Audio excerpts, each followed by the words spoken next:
Hello guys, welcome back again to my YouTube channel, जहां मैं आप लोगों की हेल्प करती हूँ कि कैसे गवर्नमेंट जॉब के एग्जाम को क्रैक करना है। साथ ही आपको बताती हूँ लेटेस्ट गवर्नमेंट जॉब अपडेट्स। तो आज का जो मेरा अपडेट है वो है junior secretariat assistant LDC exam के लिए, जिसका पोस्ट कोड है 44/21। अब इस वीडियो में आपको आगे जो मैं बताने जा रही हूँ वो है ये किस डिपार्टमेंट में वैकेंसी है, कितनी वैकेंसीज हैं इसमें, इसका ग्रेड पे क्या रहेगा, एग्जाम की डेट अभी जो रिलीज होनी है, कितनी एप्लीकेशन रिसीव हुई हैं, कितने टायर का एग्जाम होगा, क्या क्या सिलेबस में आने वाला है और आपको 3 से 4 महीने में कैसे तैयारी करनी है। ठीक है, तो ये आपको पूरा इस वीडियो में पता लगने वाला है। तो स्टार्ट करते हैं हमारी वीडियो। तो पोस्ट कोड जो है 44/21 है। डिपार्टमेंट इसका एमसीडी है। एमसीडी डिपार्टमेंट में जॉब निकली है। नंबर ऑफ वैकेंसी है 278। ग्रेड पे 1900 है। एग्जाम डेट अभी रिलीज होनी है। अब कितनी एप्लीकेशन रिसीव हुई है इस पोस्ट के लिए, वो ये है। ठीक है, अब हम बात करेंगे कि इसके जो टायर 1 का जो एग्ज़ाम है उसमें कितने क्वेश्चन आने वाले हैं, कितने मार्क्स का होगा और कैसे कैसे इसका एग्ज़ाम पैटर्न रहने वाला है। तो चलते हैं एग्ज़ाम पैटर्न की तरफ। ये रहा इसका एग्ज़ाम पैटर्न। जनरल इंटेलिजेंस यानी रीजनिंग की बात करें तो 40 क्वेश्चन आएंगे 40 नंबर के। ऐसे ही जनरल अवेयरनेस की बात करें, जीके 40 क्वेश्चन 40 नंबर के। क्वांट आएगा यानी कि मैथ्स 40 क्वेश्चन 40 नंबर के। इंग्लिश ये भी 40 और हिंदी ये भी 40। अभी कुछ स्टूडेंट्स ने अगर एग्ज़ाम दिया होगा DSSB का, तो उसमें उनको पता लग गया होगा कि ऑलरेडी जो हमारा एग्ज़ाम आता है वो 40 क्वेश्चन तो होते हैं, बट वो 20 के 2 सेट बने आते हैं। यानी एक ही सेट में एक ही सेक्शन में जो है 40 क्वेश्चन नहीं होते, 20 के होते हैं। और हमें जो है कोई भी हम जो है सेक्शन अपने आप से चूज़ नहीं कर सकते, जो ओपन होगा हमें उसी को करना पड़ता है। ठीक है, तो ये एग्ज़ाम पैटर्न इसका लगभग सेम ही है। और जो अभी तक एग्ज़ाम हुए हैं DSSB की, अगर आप में से किसी ने दिया है तो प्लीज़ मेरे साथ शेयर करें कमेंट के थ्रू। बट इसका एग्ज़ाम पैटर्न बिल्कुल वैसे ही रहने वाला है। 20-20 क्वेश्चन के 2-2 सेट आएंगे, यानी टोटल मिला के आपके 10 सेक्शंस बटे होंगे। ठीक है, 20-20 के सेट बने होते हैं उसमें। अब हम बात करेंगे इसके एग्ज़ाम सिलेबस की, और मैं आपको बताने वाली हूँ कि एग्ज़ाम सिलेबस के अकॉर्डिंग क्या टॉपिक ज़्यादा इम्पॉर्टेंट है और पहले कौन सा टॉपिक आपको पढ़ना है। ठीक है, फिर हम बाद में बात करेंगे मॉक टेस्ट की, कि इसके मॉक टेस्ट को आपको कैसे तैयार करना है। तो जी यहाँ पे आप जैसे रीजनिंग एबिलिटी, ये बोथ वर्बल नॉन वर्बल आती है। ठीक है, वर्बल रीजनिंग और नॉन वर्बल रीजनिंग, जिसके कुछ इंपॉर्टेंट टॉपिक्स हैं analogy, coding decoding, number series, ranking, mathematical operation, Venn diagram, blood relation, direction test, sitting arrangement and puzzle. तो ये सारे टॉपिक जो हैं आपके मोस्ट इम्पॉर्टेंट हैं। ठीक है, मोस्ट इम्पॉर्टेंट टॉपिक्स हैं। अब मैं आपको बता रही हूँ कौन से टॉपिक जो हैं ज़्यादा आपको करने हैं, क्योंकि वो आपके एग्ज़ाम में आने वाले हैं सबसे ज़्यादा। जैसे पहले हम बात करें कोडिंग डिकोडिंग की, तो कोडिंग डिकोडिंग से कम आपको 4 से 5 क्वेश्चन देखने को मिलते हैं DSSB के एग्ज़ाम में। ऐसे ही नंबर सीरीज़, ठीक है, रैंकिंग के भी आपको 2 से 3 मिलेंगे। नंबर सीरीज़ की पूरी सीरीज़ होती है 4 से 5 क्वेश्चंस की। एनालॉजी में भी वही एनालॉजी वाले वही क्वेश्चन होते हैं जिसमें कुछ मिसिंग फिगर होती है। ठीक है, वेन डायग्राम ये भी आपको 2 से 3 मिलेंगे। ब्लड रिलेशन इसके भी 2 क्वेश्चन मिलते हैं। डायरेक्शन टेस्ट की बात करें तो इसके भी 2 क्वेश्चन होंगे। सिटिंग अरेंजमेंट ये तो पूरा बंच आता है क्वेश्चंस का, इसमें 5 से 7 क्वेश्चंस एक बंच में होते हैं। पजल्स, अब इन दोनों में आपको चॉइस भी आ सकती है या किसी के एग्जाम में दोनों भी आ सकते हैं, बट आपको करना कैसे है। जैसे कोडिंग डिकोडिंग मैंने आपको ज़्यादा इंपॉर्टेंट बताई है, इसको पहले तैयार करेंगे हम, फिर हम रैंकिंग पे जाएंगे, फिर हम वेन डायग्राम्स पे जाएंगे, फिर हम सिटिंग अरेंजमेंट पजल्स पे जाएंगे। अब सिटिंग अरेंजमेंट पजल सबसे लास्ट में क्यों बोलते हैं हम करने को, क्योंकि ये बहुत ज़्यादा टाइम कंज्यूमिंग होता है।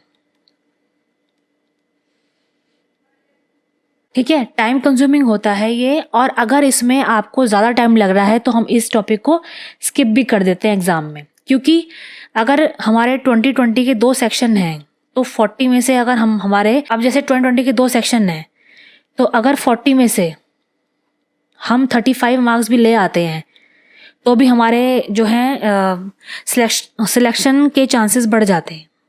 ठीक है, क्योंकि हम जो है अगर सारे क्वेश्चंस करेंगे तो हमारा सारा टाइम इसी में निकल जाएगा। हालांकि जो रीजनिंग है वो बहुत ज़्यादा स्कोरिंग सब्जेक्ट होता है, बहुत स्कोरिंग सब्जेक्ट माना जाता है इसको। ठीक है, तो ये मेरा इसका है मेरे अकॉर्डिंग एग्ज़ाम की स्ट्रैटेजी और ये सिलेबस है। अब आपको इसकी तैयारी कैसे करनी है, तो मेरे पास जो है क्रैश कोर्स खुल गया है, जो मैं आपको 2 से 3 महीने के अंदर ये सारे टॉपिक पूरे इंक्लूडिंग रिवीजन मैं आपको सारे टॉपिक्स कराऊंगी। अगर आप इंटरेस्टेड हैं तो आप मेरे चैनल को ज्वाइन कर सकते हैं और अपने फ्रेंड्स के साथ शेयर भी कर सकते हैं। So let's move to general awareness. ये हो गई हमारी जीके। अब जीके में क्या है, करंट 6 महीने का आता है। ठीक है, हर एग्जाम में यही होता है कि 6 महीने का करंट हमारा आता ही आता है। बट अभी जो DSSB का हमारा जूनियर क्लर्क का एग्ज़ाम हुआ था उसमें करंट जो है वो 2020 की भी पूछ ली थी। तो कोशिश करो कि आप आज ही से अभी अपनी करंट तैयार करो और प्रीवियस 3 मंथ्स की भी तैयार करो, यानी कि पूरी 6 महीने की करंट तो आपको बिल्कुल टिप्स पे होनी चाहिए। करंट अफेयर आपके आएंगे।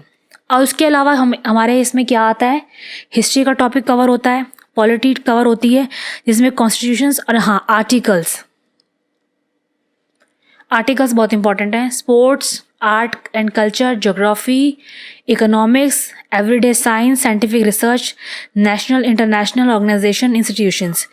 अब आपकी जानकारी के लिए बता दूं कि इसमें स्टैटिक जीके भी आती है। स्टैटिक जीके यानी आपके डांसेस हो गए, आपके अवार्ड्स हो गए, ठीक है, बुक्स हो गई, बुक्स के नेम, ऑथर्स और कुछ बिल्कुल जो फिक्स्ड है। ठीक है, इसके लिए मैंने ऑलरेडी अपना मैटर शेयर किया हुआ है, कई वीडियोस बना रखी हैं। अगर आपको उसकी ज़रूरत है तो आप मेरी पुरानी वीडियोस में देख सकते हो, जाके आपको पता लग जाएगा। तो इसके लिए भी आपके लिए क्रैश कोर्स है, आप उस पर पढ़ सकते हो, मैं आपको उसमें सारा पढ़ाऊँगी। और जो हमारी रेफरेंस बुक रहेगी वो रहेगी लूसेंट्स जीके। क्वांट की बात करें तो number system, HCF LCM, simplification, average, percentage, profit and loss, ratio and proportion, partnership, time and work, pipe and system, time speed distance, boat and stream, mixture allegation वाले question, SICI यानी कि simple interest, compound interest, mensuration 2D 3D, 2 dimension और 3 dimension होती हैं, और DI data interpretation. ये math के important topic हैं, लेकिन जो ज़्यादा आते हैं, जिससे ज़्यादा क्वेश्चन मिलेंगे, नंबर सिस्टम आपको सबसे ज़्यादा करना होगा। 3 से 4 क्वेश्चन इससे आएंगे। HCF LCM से भी 2 से 3 क्वेश्चन आपको देखने को मिलेंगे। ठीक है, एवरेज से भी 2, परसेंटेज से 3-4, प्रॉफिट एंड लॉस से भी 3-4 मिल सकते हैं, रेशो से भी 2 मिल सकते हैं। ठीक है, जो इंपॉर्टेंट टॉपिक है। और मेंसुरेशन 2D 3D ये तो बहुत इंपॉर्टेंट है। और DI में आपके जो है, DI में आपकी सारे टॉपिक कवर भी हो सकते हैं, क्योंकि उसमें क्वेश्चंस जो हैं वो भी 5 और 6 का बंच आता है और वो इस तरीके से आता है। उसमें आपका रेशो भी कवर होगा, परसेंटेज भी कवर होगा, ठीक है, और प्रॉफिट एंड लॉस भी कवर होगा। ये 3 टॉपिक ही अकेला कवर कर देता है। तो हो सकता है कि वो एक बंच बना के एक प्रॉपर DI के फॉर्म में दे दे। मेंसुरेशन के साथ हिसाब से भी आपके ये 2D फिगर्स और 3D फिगर्स जो होती हैं वो दोनों आ सकती हैं। तो कम से कम 5-6 क्वेश्चन इससे भी मान के चलो। और अगर आपको वही सेम चीज़ तैयारी करनी है तो मेरे चैनल पे आप तैयारी कर सकते हो इसकी। मेरे चैनल पे सब कुछ मिलेगा आपको, अगर आपको पढ़ना है। और कमेंट्स के थ्रू आप मुझे बता सकते हैं कि आपको किस टॉपिक में ज़्यादा प्रॉब्लम है। ठीक है, तो वो उसमें पढ़ाया जाएगा। अब हम बात करते हैं इंग्लिश लैंग्वेज की। तो सबसे पहले कॉम्प्रिहेंशन तो इंग्लिश लैंग्वेज और हिंदी लैंग्वेज की जान होती है, बिना इसके पेपर वो आएगा भी नहीं। ठीक है, वोकैबलरी के लिए मैंने टेलीग्राम चैनल पे 1000 वोकैबलरी वर्ड्स शेयर करे हैं। अगर आपने देखा होगा तो, किसी स्टूडेंट को नहीं मिले हैं तो मुझे कमेंट के थ्रू बता सकता है, मैं उसको दोबारा सेंड कर दूंगी। और अगर आपने मेरा टेलीग्राम चैनल ज्वाइन किया है तो आपके पास ये होगा 1000 वोकैबलरी का। ठीक है, ग्रामर के सारे टॉपिक ये आते हैं इसमें। ठीक है, sentence structure, synonyms, antonyms and correct usage. इसमें आप क्लोज टेस्ट भी मान लो, क्लोज टेस्ट हो गया आपका। PQRS वाले क्वेश्चन भी आ सकते हैं। ठीक है, जंबल सेंटेंसेस भी आ सकते हैं, ये थोड़ा एडिशनल है, बट तैयारी हमें जो है प्रॉपर पूरी इंग्लिश उसकी करनी है। और साथ में आपको 1 word substitution,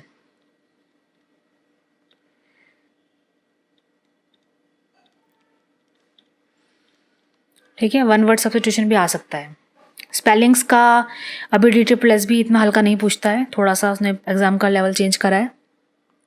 move to Hindi में क्या होगा, सेम, हिंदी भी स्कोरिंग रहता है, स्कोरिंग सब्जेक्ट है। इसमें आपकी वोकैबलरी, ठीक है, ग्रामर का से याद करो कि ग्रामर के सारे टॉपिक इंपॉर्टेंट हैं। संज्ञा, सर्वनाम, विशेषण, ठीक है। और क्रिया, समास, उपसर्ग, प्रत्यय, संधि विच्छेद, तो ये सब इसमें आपसे पूछे जाएंगे। कारक और सेंटेंस स्ट्रक्चर यानी कि शुद्ध वाक्य बनाना, जो शुद्ध वाक्य होता है वो भी आपसे पूछा जाएगा। सिनोनिम, एंटोनिम्स, इसमें आपके ये हो गए, जैसे सिनोनिम आपका पर्यायवाची, ठीक है, विलोम शब्द, ये इनको कहते हैं। और इनके जो है इडियम फ्रेजेस यानी कि मुहावरे, मुहावरे ज़रूर आते हैं इसमें, कम से कम 2-3 आपको देखने को मिलेंगे। तो आपको जो प्लानिंग इस तरह से करनी है अपने एग्ज़ाम की कि आप एंड तक हिंदी वाले सेक्शन तक पहुंच सकें। अगर आप हिंदी के सेक्शन तक पहुंच जाएंगे तो आपके स्कोर करने के अच्छे चांस होंगे, क्योंकि हिंदी में जो है लोग 40 आउट ऑफ 40 लाते हैं। और कोई भी चीज़ ऐसी नहीं है कि इसमें टफ आती हो, बस आपको थोड़ा सा अपनी कमांड अच्छी रखनी है, ठीक है, आपकी कमांड अच्छी होनी चाहिए। Good command in Hindi language. और एक इसमें भी एक आपको पैसेज मिलेगा, ठीक है, हिंदी का, वो भी अपठित पैसेज होगा, अपठित गद्यांश बोलते हैं उसको। तो उसमें से भी क्वेश्चंस आते हैं, वो भी 4-5 का बंच आता है पूरा। तो ये जो है हमारा एलडीसी के एग्ज़ाम के लिए, टायर 1 के लिए प्रॉपर एग्ज़ाम की प्लानिंग और स्ट्रैटेजी है। अगर आपको इसमें और भी कुछ इम्प्लीमेंटेशंस करवाने हैं, या आपको लगता है कि मॉडिफिकेशंस होने चाहिए, या आप चाहते हो कि आपको इस चीज़ की वीडियो ज़्यादा मिले इस टॉपिक की, तो वो आप मुझे कमेंट्स के थ्रू या इंस्टाग्राम पे मुझे बता सकते हो, ताकि मैं उसके अकॉर्डिंग वीडियो बना के आपकी हेल्प कर सकूँ। So this is all about for today. Thank you so much.